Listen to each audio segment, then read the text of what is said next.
28 ফেব্রুয়ারি 2026 ইরানের রাজনীতিতে তেহরানে ঘটে এক ভয়াবহ ঘটনা। কঠোর নিরাপত্তা ভেঙে লিডারশিপ কম্পাউন্ডে চালানো হয় অমায়িক হামলা। খবর বলা হচ্ছে সিআইও মেসেজের তথ্য ভিত্তিতে ইসরায়েলের যুদ্ধ বিমান থেকে ফেলা হয় শক্তিশালী ব্লাস্টার বোমা। একই সাথে সমুদ্র থেকে ছোড়া হয় টামাহক ক্রুজ মিসাইল।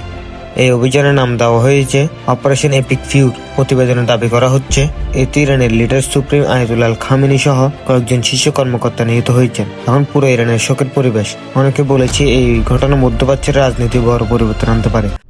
28 ফেব্রুয়ারি 2026 ইরানের রাজনীতিতে তেহরানে ঘটে এক ভয়াবহ ঘটনা। কঠোর নিরাপত্তা ভেঙে লিডারশিপ কম্পাউন্ডে চালানো হয় অমায়িক হামলা। খবর বলা হচ্ছে সিআইও মেসেজের তথ্য ভিত্তিতে ইসরায়েলের যুদ্ধ বিমান থেকে ফেলা হয় শক্তিশালী ব্লাস্টার বোমা। একই সাথে সমুদ্র থেকে ছোড়া হয় টামাহক ক্রুজ মিসাইল।